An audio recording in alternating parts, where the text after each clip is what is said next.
Hello students, BA part first year के पाठ्यक्रम को हमने शुरू किया था और एक सामान्य परिचय के साथ उसकी शुरुआत करके हमने आपको जो लर्निंग मेथड है उसे समझाने का प्रयास किया है। उम्मीद है कि आपको ये प्रोसेस समझ में आएगा। जब हमने अपने सिलेबस की शुरुआत कर ली है, पुस्तक 1 को हमने शुरू कर लिया है, पेपर 1 को, जिसका नाम था राजनीति विज्ञान के मूल आधार। उन मूल आधारों को समझते हुए हमने ये पढ़ा कि राजनीति विज्ञान का अर्थ क्या है, उसे किस रूप से डिस्क्राइब किया गया, उसे किस प्रकार से अन्य समाज विज्ञानों से दूर किया गया, ये हमने पढ़ लिया था। और कल हमने शुरुआत की थी कि जब इसकी शुरुआत हुई तो शुरुआत में परंपरागत दृष्टिकोण के अनुसार लोगों को ये समझ में आने लगा कि राजनीति विज्ञान केवल राज्य का ही अध्ययन है। तो राजनीति विज्ञान केवल राज्य का अध्ययन है, इसे मानने वाले जो राजनेता थे वे अलग लोग थे।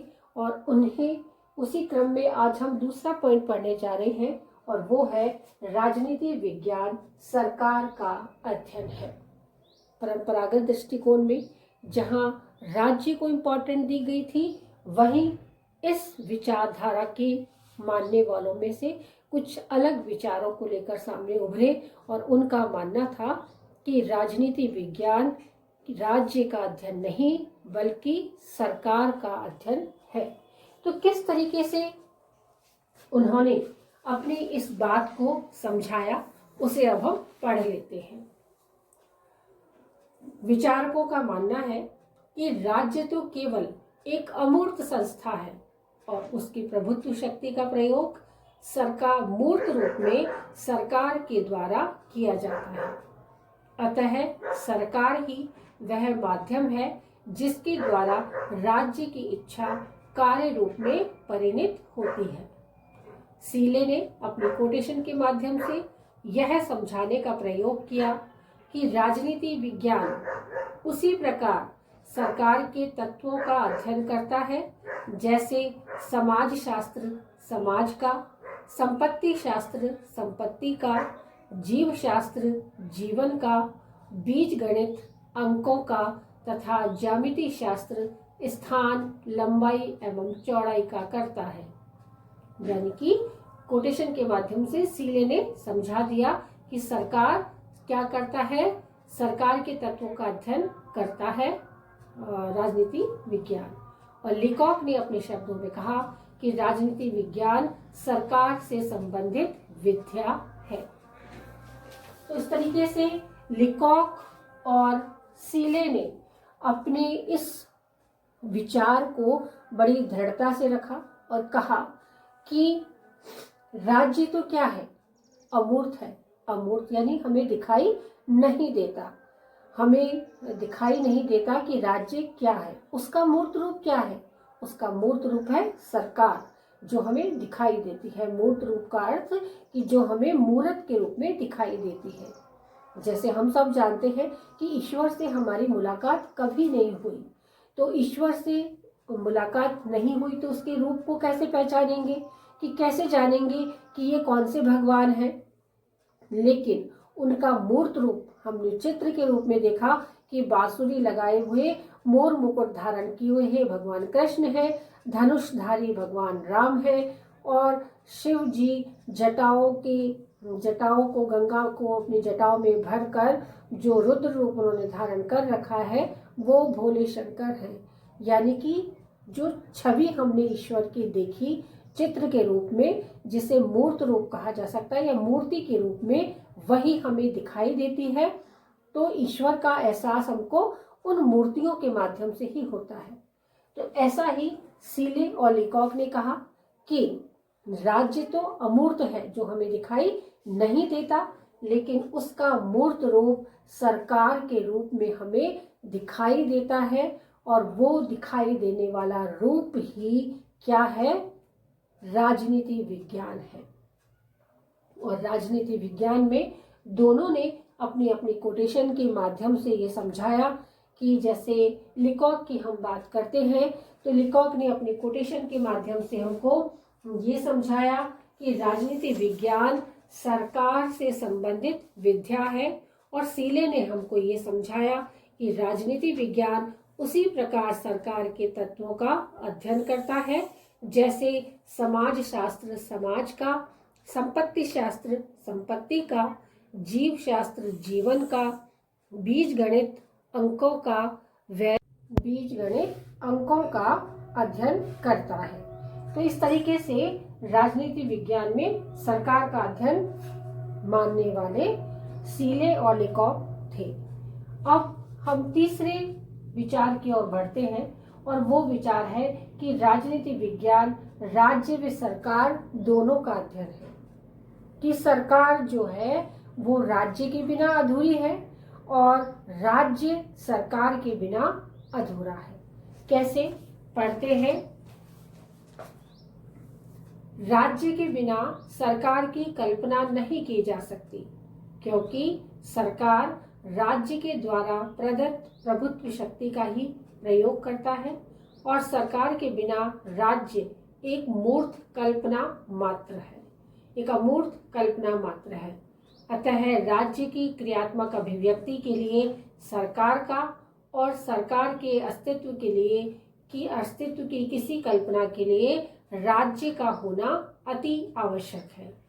अतः पॉल जेनेट ने अपने विचारों में स्पष्ट किया कि राजनीति विज्ञान समाज विज्ञानों का वह अंग है जिसमें राज्य के आधार और सरकार के सिद्धांतों पर विचार किया जाता है। गिलक्राइस्ट ने भी अपने विचारों को स्पष्ट किया कि राजनीति विज्ञान राज्य और सरकार की सामान्य समस्याओं का अध्ययन करता है। तो विचारकों का मानना है कि राज्य के बिना सरकार की कल्पना ही नहीं की जा सकती, कि जब राज्य ही नहीं है तो सरकार किसकी है, कहाँ पर सरकार मौजूद है, किस राज्य की सरकार है, और सरकार अपने आप से किस रूप में अपनी शक्तियों का प्रदर्शन कर सकती है जब राज्य है ही नहीं। तो राज्य द्वारा जो प्रदत्त शक्तियां होती हैं जिससे सरकार को राज्य देता है, उन्हीं शक्तियों का प्रयोग सरकार करती है। अब जब सरकार है तो राज्य का होना आवश्यक है, क्योंकि राज्य की इच्छा की अभिव्यक्ति ही तो सरकार पूरी करती है। तो दोनों की कल्पना एक दूसरे के बिना नहीं की जा सकती।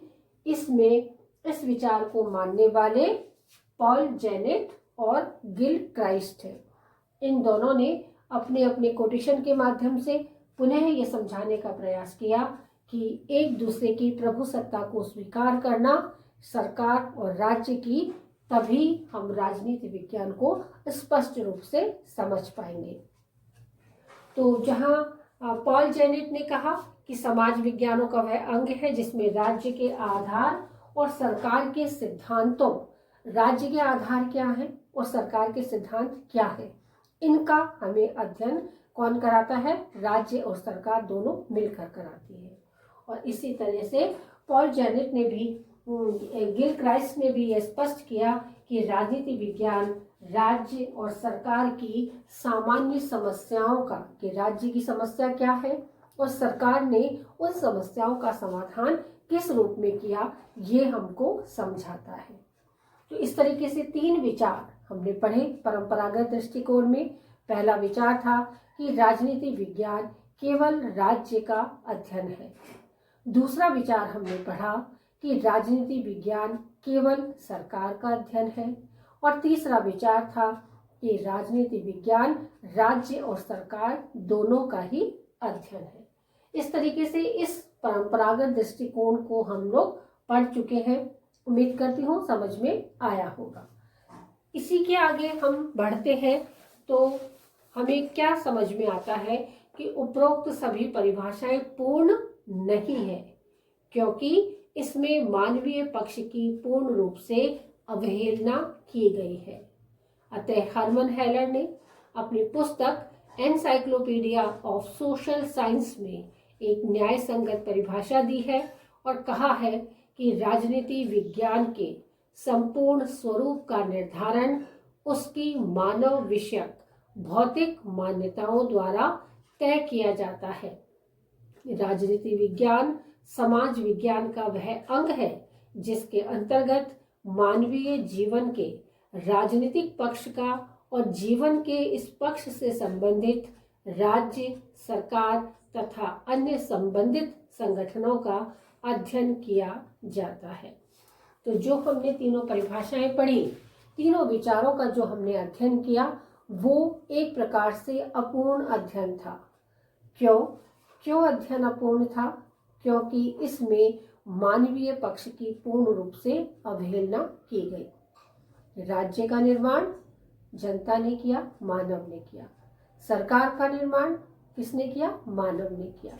तो यदि, और ये लागू किस पे होगा? वो भी मानव पे होगा। तो यदि सरकार और राज्य नाम की संस्थाएं मौजूद है तो उसमें मानवीय पक्ष का होना भी अति आवश्यक हो जाता है।